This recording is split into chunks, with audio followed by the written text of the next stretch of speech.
This video assumes that you have a basic understanding of Vendetta's kit. If you don't, I'm not going to stop you, but it might get a little confusing. Let's get started. You're probably familiar with Vendetta's basic combo, 2 quick slashes followed by a 3rd overhead slash. But one thing you can do is weave a quick melee between each stage of the combo. Now this is a DPS loss, but it still does have some use cases in niche scenarios. If your first 2 swings left your opponent below 40 health, a quick melee actually comes out significantly faster than the overhead swing. This also means you can use the overhead swing on someone else rather than wasting it on a low health target. Similarly, you can weave in a block during the 2nd and 3rd hits of the combo. This is also a DPS loss, but it can be nice to block a little bit of damage in a duel.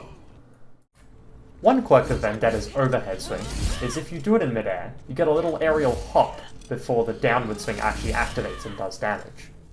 If you block during the hop, you'll preemptively cancel the downward swing, which means you'll retain the momentum of the hop and go further. This can be nice for rolling out of spawn, it's a little faster than walking. You can also use it for some parkour spots like these ones on First Point Dorado. If you don't have enough block resource, you can also cancel the hop with a quick melee, and this actually preserves more momentum, but there's a catch. If you cancel the hop with a quick melee, your next overhead can't trigger a hop. I think it's a bug. There are some other ways to not trigger the hop. The obvious one is just being on the ground when you initiate the overhead swing, but the other one is if you're looking down steeply enough, the hop just won't happen even in midair. Alright, next we're going to talk about Whirlwind, which is Vendetta's shift. There's some animation cancel source, but I'll talk about that later in the video. The big thing is that the damaging portion of Whirlwind activates way earlier if you hit a wall at a steep enough angle. This can help speed up your burst damage combos a lot, so use this when you can. Something that's not super intuitive is that Whirlwind can actually countercharge, but it has some quirks. When a character has Unstoppable, countercharge abilities usually treat them like a wall and stop in place, except for Vendetta, who just phases through them. But enough about that, let's talk about Vendetta's E, sword throw. While you're flying towards the sword, you can press jump to end the flight early and do the overhead swing earlier.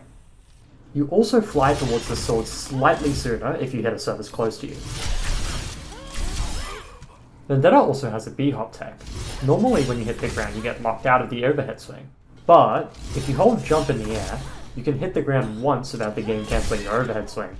There is one caveat: if you initially went airborne by jumping off the ground, the game won't let you bhop.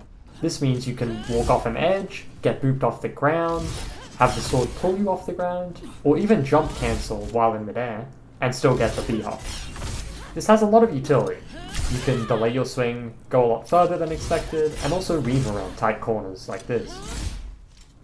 Also, remember the triple swing overhead block cancel from earlier? That's a mouthful. You can do the same thing with the sword throw overhead.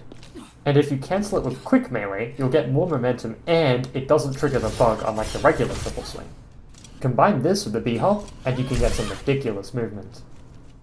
If you put this all together, you can end up with some disgusting touch grass level roof stalls, where you can basically stay up here indefinitely. Now, I'm not going to sugarcoat it, this is very loud. They're going to know you're up to something even if they don't know exactly what roof you're on. But at the same time, who's going to come up there and force you off the angle? I mean, unless they have a Pharah or an Echo or something.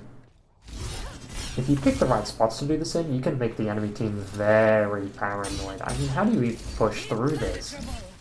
It's like having to look up to clear sim turrets at a jerk, except the sim turrets have 130 damage overhead swing and full cooldowns. Anyway, if you'd be interested in a part 2 to this video where I cover a bunch of these spots, let me know in the comments. Oh yeah, YouTube algorithm.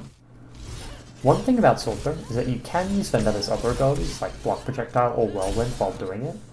But once you grab the sword, you only have about 3 seconds to initiate the overhead swing before it becomes unavailable. The easiest way to tell is by looking at sword throw's cooldown. Once it hits 3, you can't initiate the overhead swing.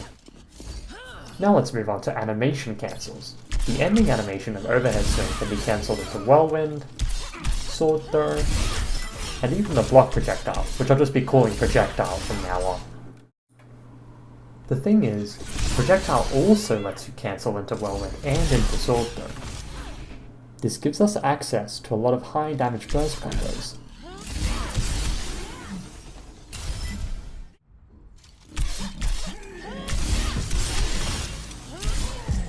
We can even combine these combos to get a huge burst combo.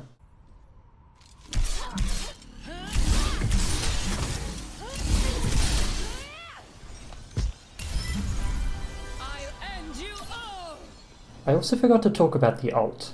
The main thing to note is that a tread ult bypasses basically any form of damage mitigation. That end you can flick it, I guess. That's the end of the video. On screen there are a few fun facts that I didn't end up recording footage for, but might be handy to people, I guess. If you want to see a part 2 to this with parkour spots and the like, let me know. Thanks for watching!